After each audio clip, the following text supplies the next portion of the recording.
Hello and welcome to the Zero1 podcast. I'm Justin Harper. And I'm Matt Miller. Matt, this is our second podcast. The last one went extraordinarily well. I hope people, if they're hearing this one for the first time, go and check out the first podcast where we actually had a different name.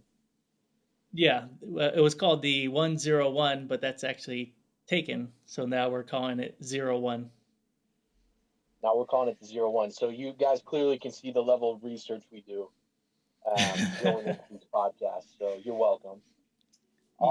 Let's do another intro as far as who you are, Matt. Tell us a little bit about yourself. I'm Matt Miller. I'm a game developer. I work from home and make video games. I'm a father and a really good friend. And what about yourself? Oh, you are a good friend. Well, I am a self-proclaimed marketing guru and a chicken nugget rancher. Hmm. You can Father and yeah you can eat a lot of husband. chicken nuggets. That's for sure. Ah, yeah. I one time ate 67, if That you can believe that. oh yeah, that's got to be like a local record here. It is. I beat at least two people I was competing with.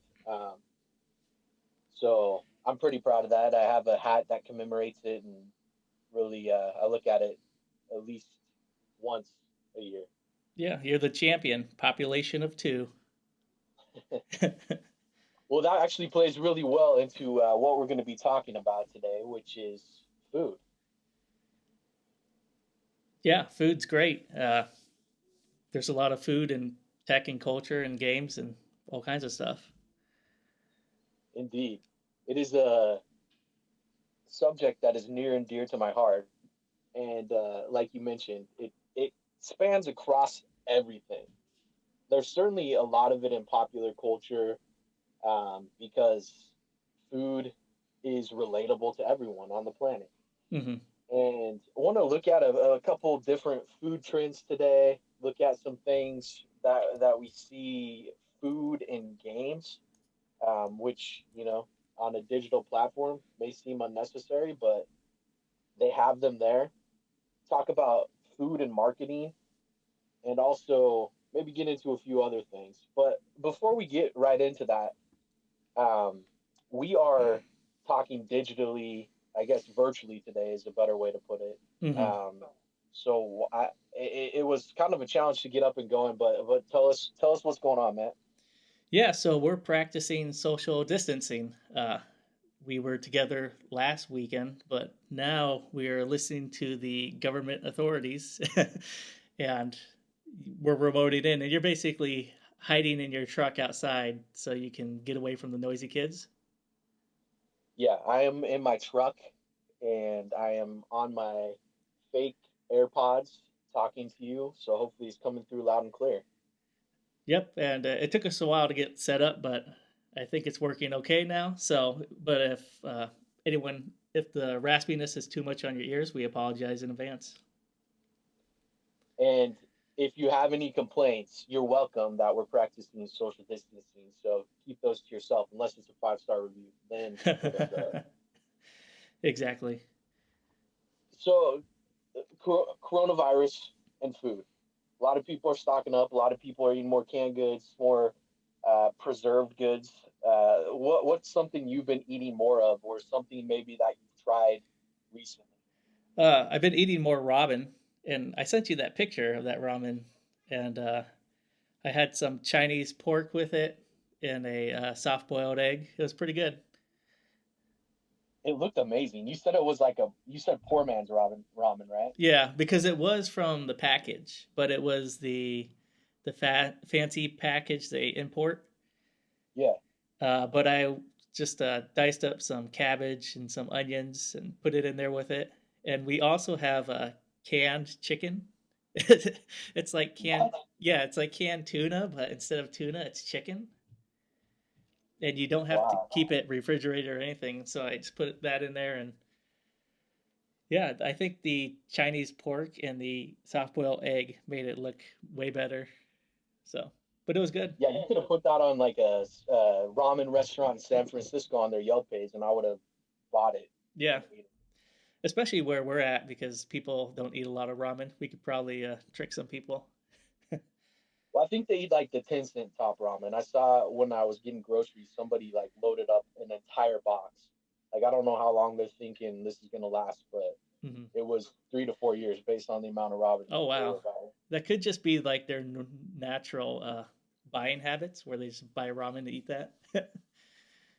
Could be, could So, be. uh, It is delicious. I mean, I mhm. think that is one food that is way ahead of its time. Like that is one of the best foods that you can boil for a minute and then eat it. Yeah, instant ramen. So, but it's actually really fattening because the noodles, I guess they deep fry a lot of them. Really? Yeah. So, but yeah, it's easy to make. What about yourself? Well, nothing too crazy. Today I had a Coca Cola with coffee and cream, um, which sounded weird, but it was kind of the best thing I've ever had in my life. What? Are you serious? I'm not joking you. It was at a coffee shop, so I didn't go in. I went through the drive-through, but sometimes you just need a little boost when you stay up too late watching Tiger King. So I got the double caffeine with the cola and coffee. Oh, wow. Was it like piping hot or was it like warm? It was piping cold, Oh, really? Oh. super iced.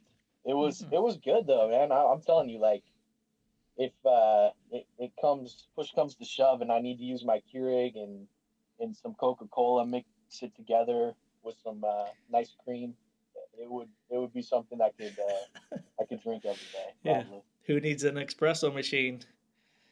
Yeah, when you got coffee and Coca Cola. Well, maybe I'll try that someday. I highly recommend it. Any other like food trends you're seeing on social media or anything that people are doing that's out of the usual? Like you said, canned goods and all that. I've seen like a influx of people posting online of things they're cooking in their breakfast, which is pretty normal. But it seems that just more people are posting now because they got nothing else to do, so they're sharing what they're eating. Definitely. Yeah. Which isn't that unusual that they're sharing it because I mean we have TV channels dedicated to food, as everyone knows. Yeah, I don't think it's that unusual. I mean, they're bored, so they're probably gonna be watching more TV right now, but they're also gonna be kind of lonely because it's extended periods without seeing a lot of people can be pretty rough. So I imagine people probably want to share more of their stuff. Some of that's food. Are you going to be posting your picture at any point? Yeah, I already did. I posted it on my Instagram, and then Oh, you did? yeah, I posted my breakfast this morning too on my story Okay. feed. Shows how good of a friend I am. Yeah, jerk. No, I'm one of those people. I miss other people. You're doing it. Yeah, so look at my food. That's how I connect with people now. I'm about to eat this. What do you think? Yes, do it. As long as it has coffee and Coca Cola, I'm in. Yeah. Did you post a picture of that? No, I drank it Hmm. before I could post it. I'm one of those like super high speed coffee drinkers. Hmm. So I get it and then I put it down in my cup holder and it's gone. Even when it's hot? Well, no, you got me there. Especially like from McDonald's. I still don't trust those guys. Remember that lawsuit about people like pouring coffee on themselves in their car and having third-degree burns?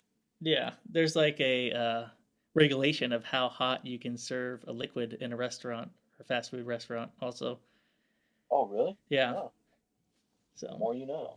I know this because a waitress once dumped boiling hot water on me when I was injured, so I couldn't like get away very fast. Wait, what? Yeah, this happened up in Spokane. Yeah, you remember when I ruptured my Achilles and I was basically limping around? Yeah, you were immobilized. Yeah, so we went to this restaurant. I'll leave it unnamed, and I kind of forget the name. And this Oh, really nice waitress. She's a sweetheart, but she spilt like this hot tea water everywhere, Oh, and I was like against a wall, and I was sitting in a chair, and my right leg's in like a boot because I was injured, and I saw this like wave of hot water coming towards me, and I couldn't scoot back, and so I kind of just spread my legs and propped up, and it got over my pants and my inner thighs, but it missed the goods. So well, I guess that's the important part, right? yeah, but so that's when I learned there's a there's a temperature they have to serve the water at. It can't be too hot. I never sued them or anything, but the burns weren't that bad. But still, I got burned. My inner thigh burns weren't that bad. So. Oh man. Well, they could have been a lot worse. That's the way I look at it. That's true. So. Like you said, it could have been other areas. Mm-hmm. Before we get into food into the media, I wanted to ask you a couple food technology related questions, and then we'll get into food technology a little later. But um, do you think that the refrigerator for home use was invented before or after the toaster? That's interesting.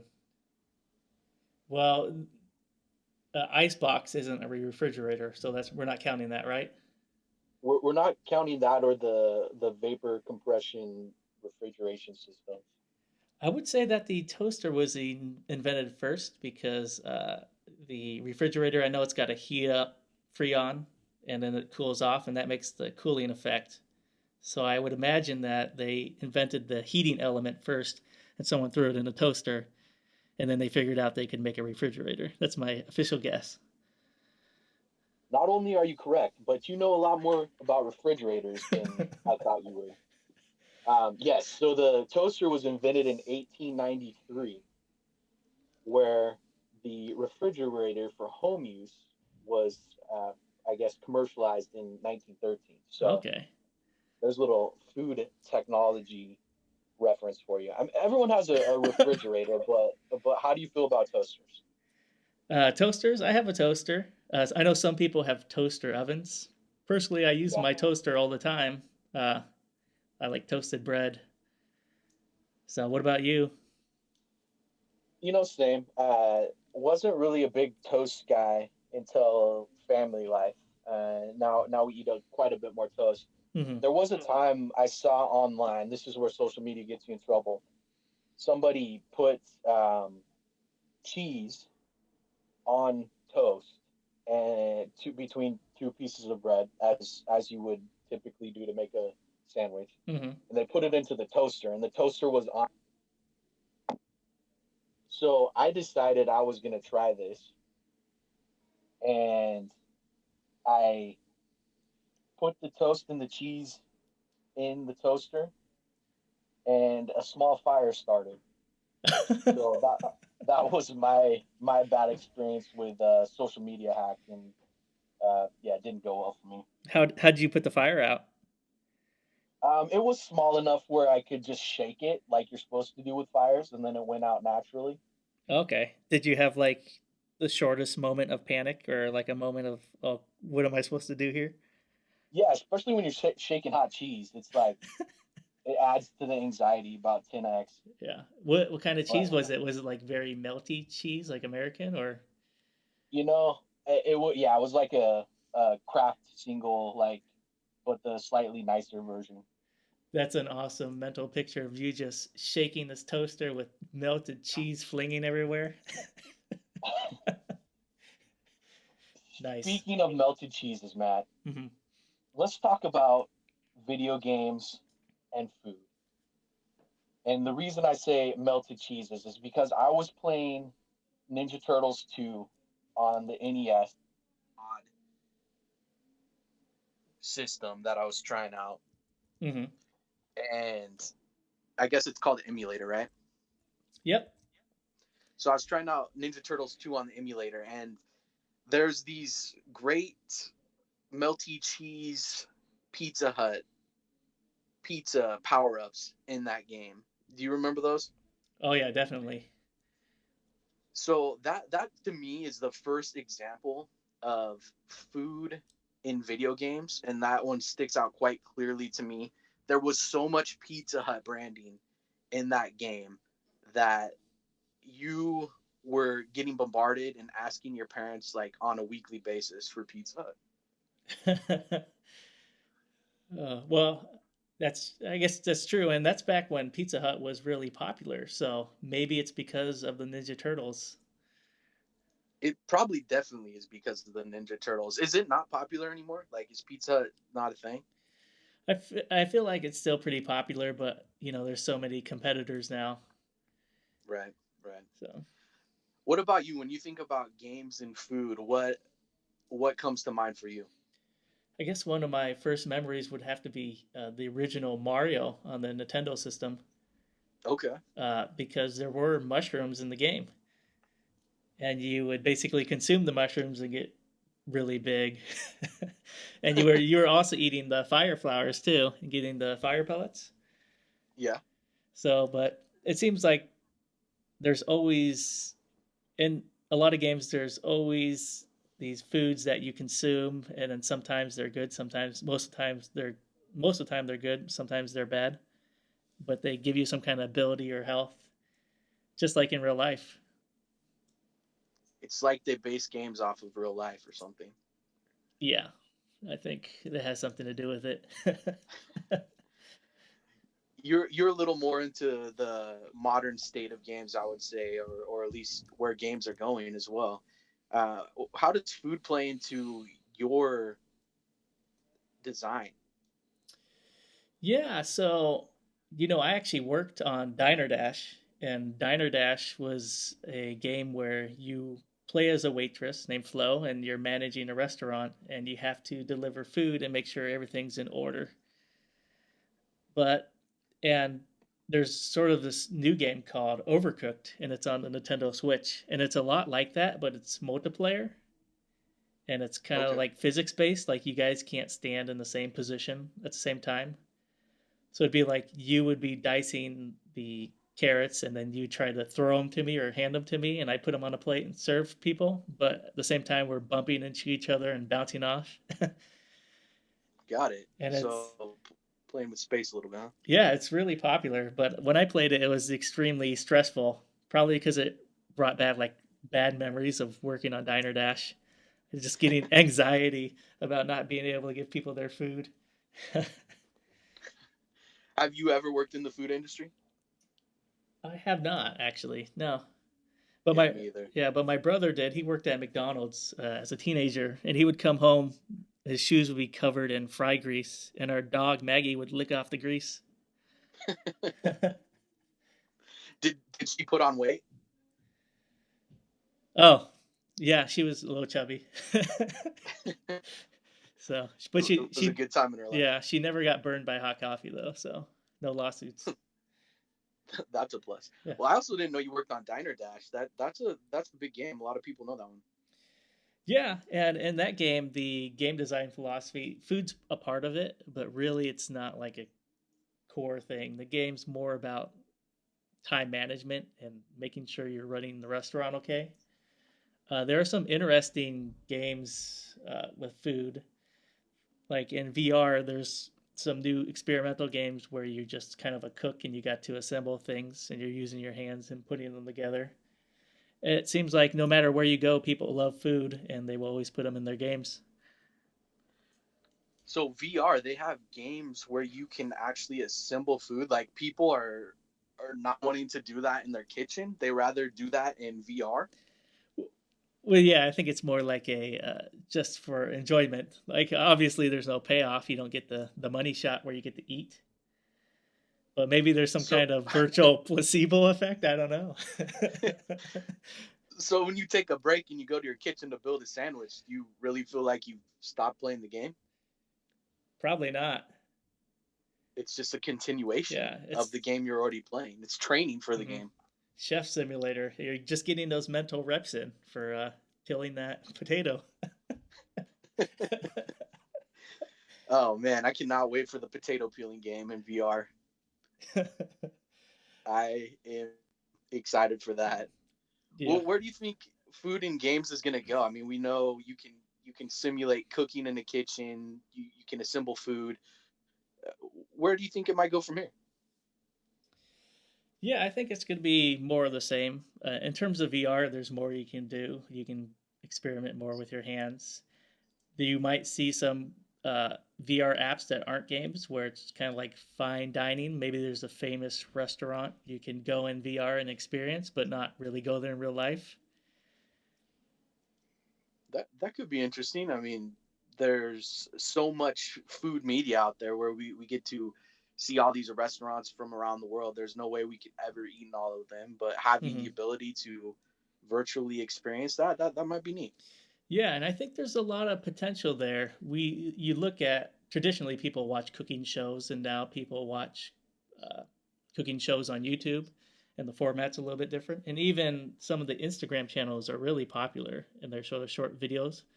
But Mm-hmm. with video games, the power it brings is that it's always interactive. And the question is, how can you take this well-known model of having a show and someone watching it and putting it into the interactive model and sort of bringing the two together?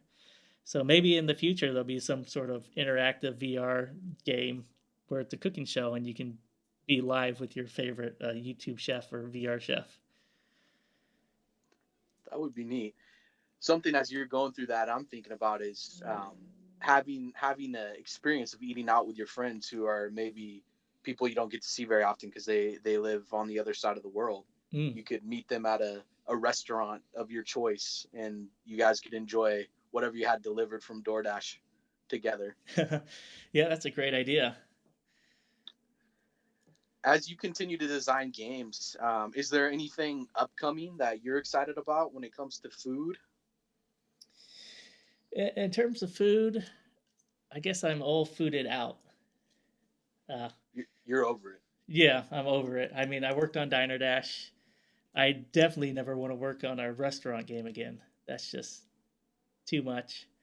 In terms of food, there's a lot of subtle things. I've been working more on VR.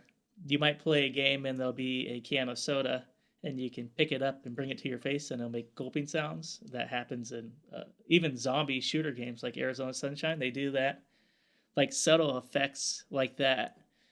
And I believe also there'll be like a hamburger and you can pick it up and it makes a munching sound and you consume it. Now it doesn't do anything, but it adds to the immersion that you're really there. And food is in the real world, it helps. If you put it in the game, it'll help immerse the player. Is there an added difficulty in designing food or a beverage as you put those elements into games? Um, for most games, I don't think so. I think it's more fun. Those are the kind of things that are fun to do when you're making a game. It's like, oh, check out this can of soda. You can pick it up and drink. And it's this cool little thing that engineers and developers get to make and make the world more interactive and immersive. So, From a programming perspective, a can of soda isn't a rock. Is there any difficulties in programming something like that? oh no, not really. The hardest thing with programming is managing the programmer. So, it has nothing to do with the technical Come, part. Yeah. it always comes back to people. Huh? Yep. Yep. Always comes back to people. So, why did you have from the out? Because I'm in the inside. From the outside, are there things you would think that would be more difficult with designing games around food, or? I guess I was just thinking in terms of how they physically interact with the player or yourself. Mm-hmm. A can of liquid is going to be hard to pick up, or I don't know if you design some sort of delicate, making the hamburger delicate as the person picks it up to power up or something along those lines. Is what I was thinking. Yeah, I think I think that's all not that bad. But I think the question we should ask is like, how can we generate a payoff in a game with food like it would be in real life? Because, like you said in Chef Simulator, where you're building a hamburger and you're gonna eat it, you don't really get the same payoff in the game as you would in real life. And in real life, the person probably has experience with that experience. They know what it feels like. They know what it's going to be like. So my concern as a designer would be, how do we not disappoint the player when they have the same experience in VR? Right. Hmm. And do you think maybe that'll come down to a new technology? What comes to mind for me is I'm thinking about Star Trek, and they have those devices where they can conjure up, for a lack of a better word, some sort of food from their home planet, Hmm. and it's right there in person. I wonder if there'll be a point where we'll have another technology that can interact with the VR. Yeah, I think that would be amazing. Uh, I think that technology would make VR looks like a children's game, right? Those Yeah, what were those called? Those were really powerful. They would program a recipe in and it would just make it. yeah, and it was. I think they had something similar in the Jetsons as well, right? Oh, I don't remember. That's too long ago. Oh yeah, Yeah. sorry, forgot you're not 80. Yeah. Yeah, the Jetsons had a similar thing where they could just get whatever food item they wanted, and those are things I think they thought were going to be happening in 2020 versus like electric cars. They Hmm. thought we have flying cars, and instead of like DoorDash, they thought we'd have a little device that would make whatever food item that we wanted. Yeah, I think there's been some missed projections by people in the past for the technology and just the different directions that it can grow. But Right. I don't know. I don't know if that technology is going to come anytime soon where you can just instantly materialize the food that you desire. So Yeah. the next best thing might be just looking at it in VR and getting some kind of weird placebo effect. What's what? How do you Yeah. reward people in VR? I mean, you kind of started going down that road a little bit. What are things you do to heighten the experience? Yeah, well, to reward them, it's the same thing like in any other video game, right? You can give them progression, they can learn things, they can come back and use something they learned, and it'll make them feel really good because it works really well. You can give them things they can earn, and they can earn them new achievements, all kinds of retention systems. And that stuff applies in VR. Where VR comes in is how do you take that and sort of make it more immersive? So maybe instead of seeing a trophy on a wall, you would be able to walk over and pick up your trophy and look at it, look at the bottom, look at the detail, because these models are made by real artists, except they're digital models, right? So maybe there's something Mm-hmm. unique about it, and I think VR just gives it that little extra because you can use your hands, and even though you're using controllers and we have all these different hardware right now, when you're actually in VR for a while, you get used to it. Your brain adapts, and it's like you're almost there in some regard. Right. So we're probably still pretty far away from the replicators in Star Trek, but maybe replacing some of the, I guess, rewards that we get from things like the Food Network and YouTube food videos. That might be more of the way that the technology is going. Yeah, I think food is kind of like a category of entertainment almost, right? Absolutely. So it's That, just moving into the video game space more and more. now, looking at media shows, movies, what are some of the memories you have, either from recent memory or even childhood of shows or movies that incorporated food? I think, like you said, the Ninja Turtles, I mean, they really love pizza. And do you remember the first Ninja Turtles? Yes. Yep. It's the one I like because it's the only one where they use weapons and there's no time travel. because I it, did not realize that. yeah, and the second one they're just like doing kicks and stuff, and they're not really using their weapons. But in the first one, they use the weapons. Uh, but it's not like Leonardo's DiCaprio or cutting anyone down. But Leonardo's DiCaprio. I think I got out of that specifically is like their emotional attachment to the pizza. Like they're getting super psyched. It's obviously something really important in their life. And it makes me think Right. like what foods are important in my life because my mom's Vietnamese. I think of egg rolls and pho. because it's linked to that childhood. I get that same kind of excitement. Okay. Is that something as a kid you're sitting down to play some games and you sit down to some pho?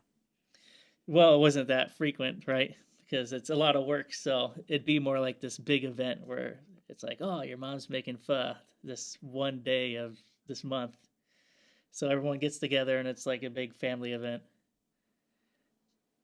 That sounds awesome. Yeah, What is that your favorite food memory from growing up? I think so. That and Thanksgiving, just eating so much that you get sleepy. So, I mean, The the old sleepy food eating effect. Yeah. yeah, For me, it was I was born in New Orleans, and my mom would make a pot of red beans and rice every so often, and man, that was the good nice. stuff right there. Sounds good. Sounds good for the quarantine. Yeah, I need to get that recipe. I need to sharpen my skills in VR. Yeah, get those mental reps in. So I wanted to talk a little bit here about food technologies and thinking about where food is going. We talked about it in from a maybe futuristic sci-fi standpoint with the replicators.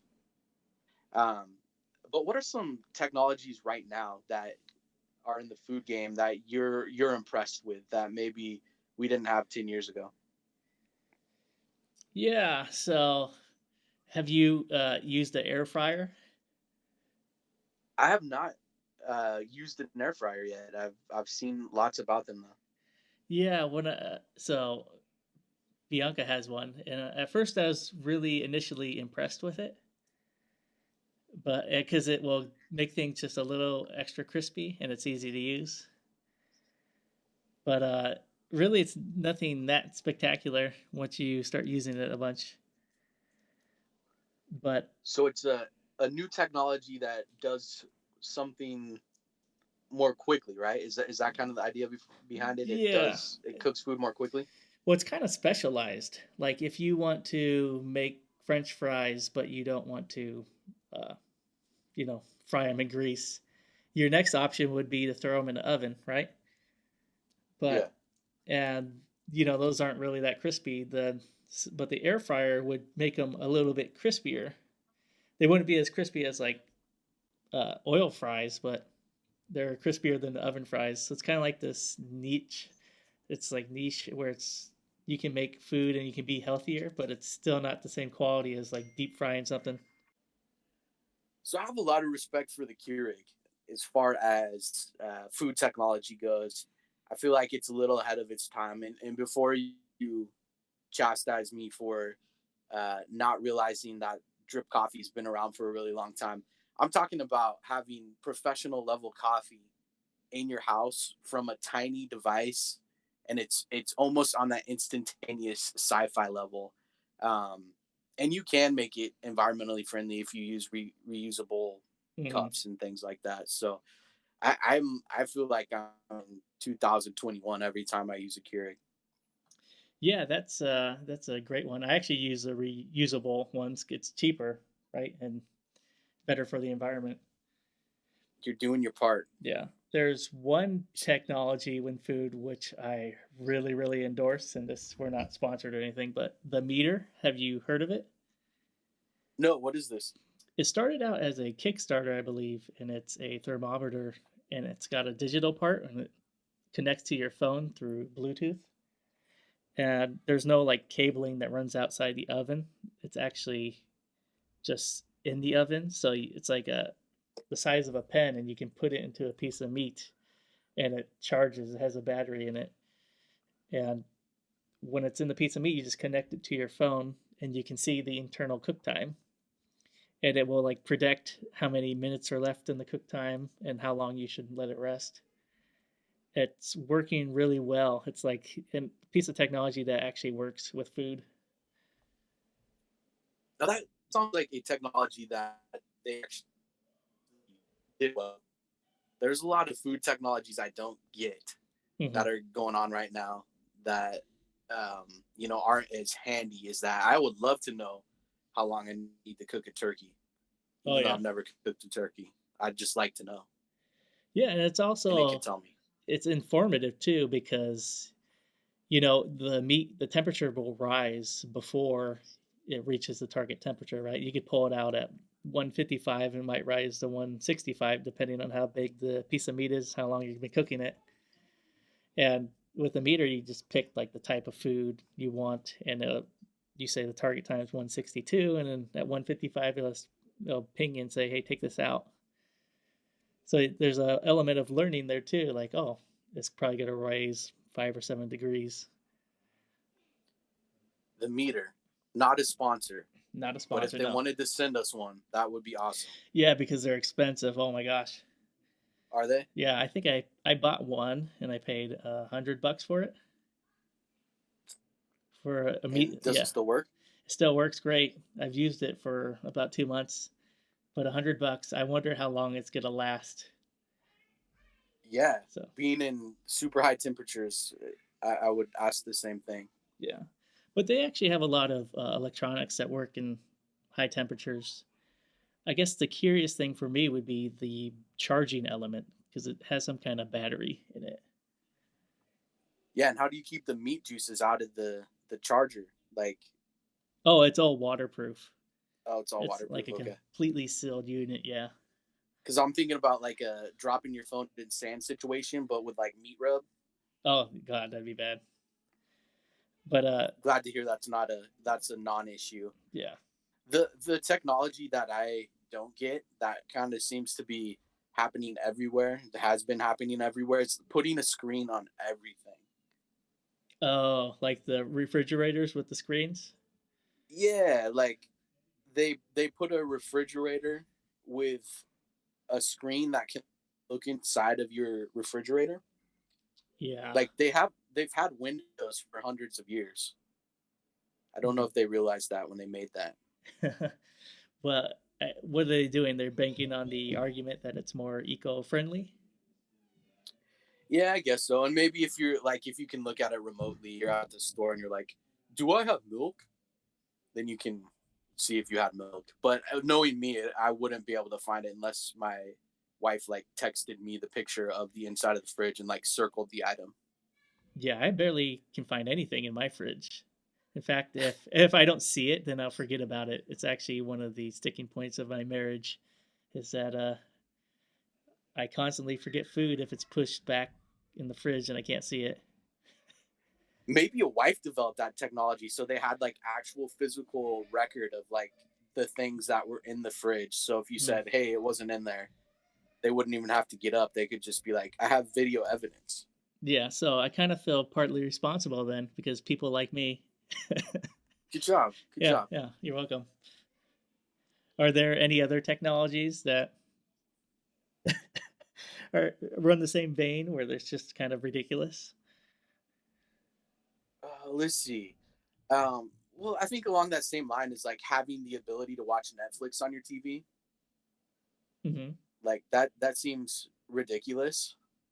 Why? Who's standing in front of their fridge? I guess you could sit on a stool or something, but like Oh, you mean on the the TV? Tiger King's pretty. Yeah, yeah. The on the screen Yeah, yeah, on your fridge, like yeah, yeah. the Tiger King's pretty addicting. But like, can't you just like get up for a second and get some water and then go back to your thing? Okay, that technology was probably definitely made by a mother. Because like Just if you're cooking all the time or if you're watching the kids and stuff, like a lot of people will partially watch a show. They won't sit down and watch it. Just have it on. or stay at home dad. Could be a stay at home Yeah, dad, I would use it too. especially on Sundays. Like you're in the kitchen and okay, never mind. We've turned the corner on it. I'm into it now. Yeah, I'm cooking in the kitchen, watching football. Yeah, I'm on it now. I'm gonna drop 3 grand on a fridge with a screen on it. Yeah, forget about my phone. I need that screen in the fridge door. Stat. Yeah, it probably makes people feel like they have. Uh, it's just the fridge is higher quality, right? Throw some electronics in it, all of a sudden it's futuristic. That's all you had to do. I mean, the product practically sells itself now. So really, the fridge is has two functions in it instead of just one. We're keeping your food cold. Right, right. And I wonder if there's like advertisements on the screen now, or if like you get the little cheaper version. I'm always that guy that gets like the little bit cheaper version. Like, all right, you can have this screen and it plays whatever you want, or you can save $3 and have ads. And I'd be like, yeah, I'll take the ads. I wonder if there's anybody in the world where they use that screen as their primary screen of entertainment. Like somebody in a really small apartment building where they don't have a lot of wall space, or maybe all the walls are windows. Yeah, that would make sense in that case, where you're like in a studio apartment. You just your fridge is your TV. Mm-hmm. So to that person, we'd hold nothing against you. Yeah, we actually respect you more. And like I said, I've turned the corner, man. You kind of showed me the light on like why I need a screen on my refrigerator. Yeah, it's like a very American thing to think, right? Yeah, I feel more American. Let's add a screen to it. Do you think that they put ads on those things though? Well, it'd be a missed opportunity if they didn't. Because there's food marketing everywhere, and it's a little different than when we were kids. I don't know what you remember about food marketing, but these days it's very like, you know, those Tasty Made videos where like the hands are putting ingredients together and making something like delicious that shouldn't be like, oh, here's a Twinkie wrapped in bacon dipped in caramel onion sauce from Costa Rica with a monkey eating it. Maybe that's a little too far, but you get my idea. Like, yeah. I feel like that's kind of where food marketing has gone recently. It's more of like beautiful visuals of cheese stretching miles before it enters your mouth. Yeah, it's like everyone's got to one up each other because there's so much food content now, so many food ads. Like they get more and more extreme, like a kind of like a TV show on its last couple of seasons. And it's not just TV anymore too. Like you're constantly bombarded with messaging in your streams, on your email. I think I got hit up with a couple emails today where it was pizza. I think it was Domino's, and it said you can get 50% off your delivery today, especially during Corona.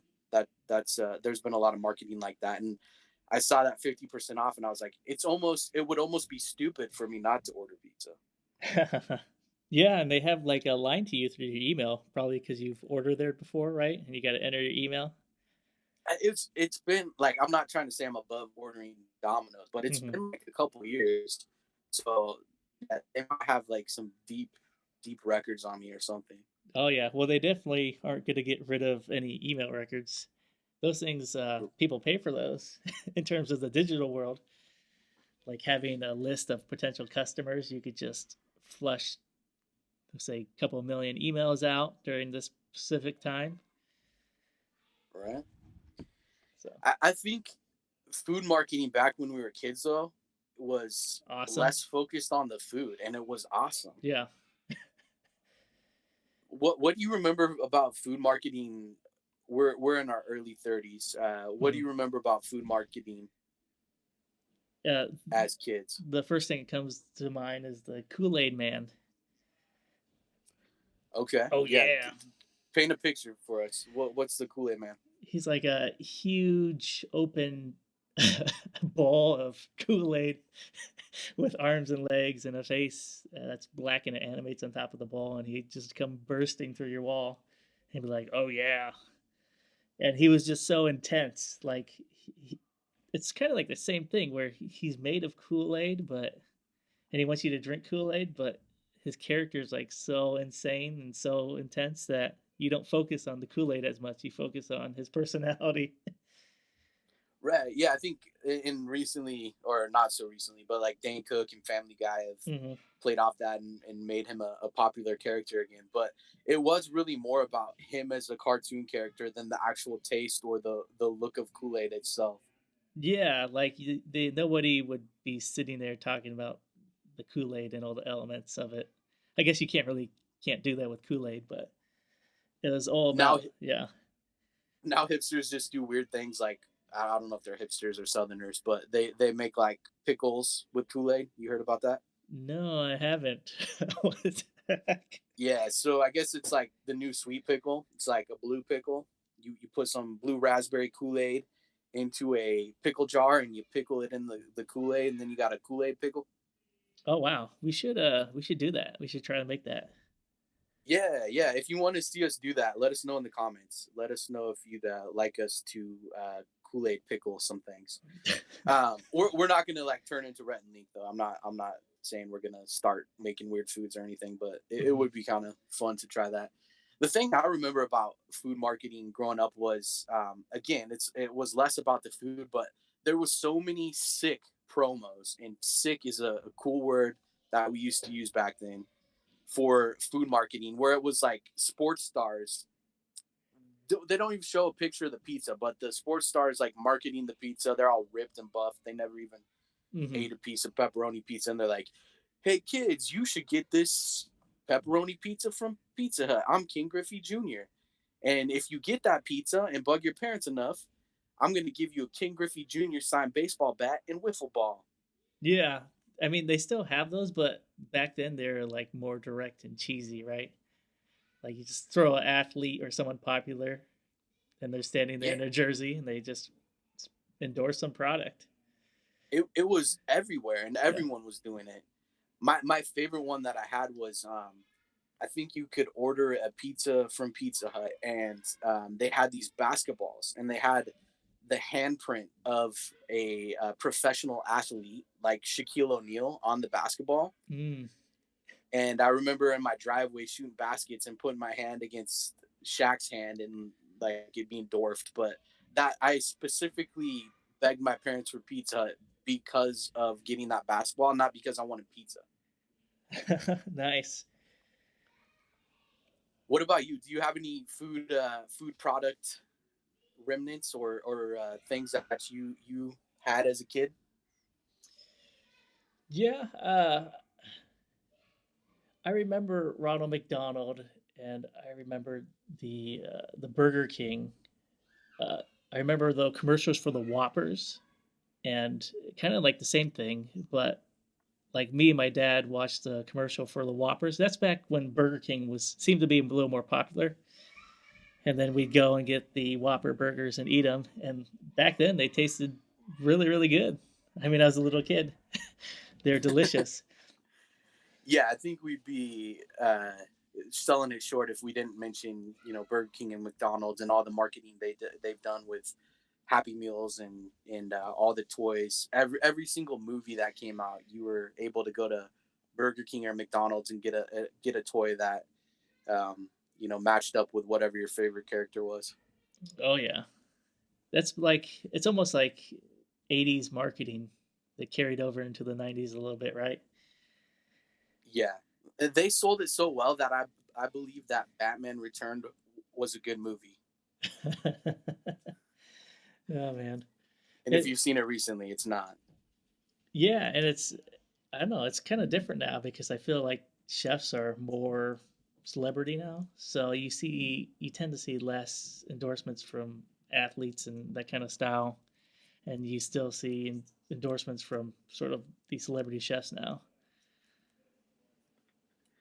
Yeah, I think there's going to be a point, for from a marketing perspective. We're going to get to a point where, if we already haven't been there, that the celebrity chef is the spokesperson for some of these places.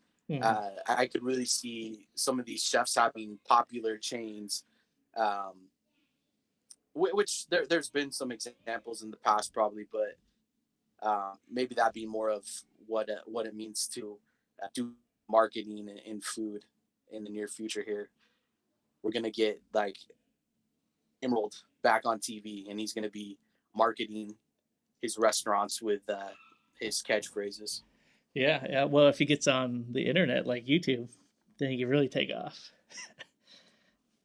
We got to bring him back. We got to bring him back. Yeah, it's almost like the marketing now. People, It's no, it's almost like the marketing now is just more subtle. Like they don't have to go all out. I don't know why, but like you'll be watching a YouTube video and they'll just have a sponsor and be like, this is the product, this is what it does. And they're not super excited. They're not trying to oversell it. And then they just carry on.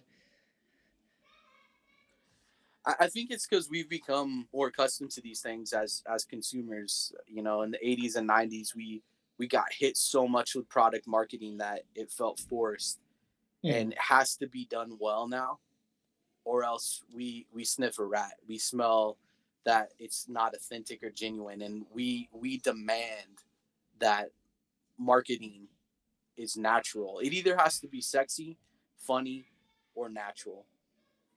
Yeah, that all makes sense. Well, I think we kind of covered the spectrum of food, man. I'm super hungry now. We've been talking for a while. Any things you're gonna be trying as we hopefully in this social distancing in the very near future? Any new recipes you're gonna be trying? I was gonna do a cabbage stew recipe. Uh, I'm not a big fan of cabbage, but I've had cabbage stew before, and it's really good. And you can put meat and stuff in it. So that's something I wanted to try. And I have all the ingredients. I was able to get in and out of the grocery store without getting infected, hopefully. But what about? Leave some on your doorstep. We'll do like an anti DoorDash, like opposite DoorDash, where I'll pick up food from your doorstep so I can eat it. Okay, I'll call off the armed guards for my property. I honestly don't have any big plans. I really just want some ramen, man. You made me hungry at the beginning. We put in a grocery order for pickup, and all the ramen was gone. So my hope is that the ramen manufacturers catch up with the demand, and I can just eat some delicious 10-cent ramen before this is all over. Yeah, put some sriracha on it, and you're good. All right, guys. Well, thank you so much for tuning in this week to the 01. Please leave us a comment. Tell us what you'd like to hear in the future. Tell us what you liked about it, what you didn't. Leave us a 5-star review. That helps us a ton in getting the word out there. And we hope you enjoyed it. Yeah, take it easy and stay safe. Have a blessed day.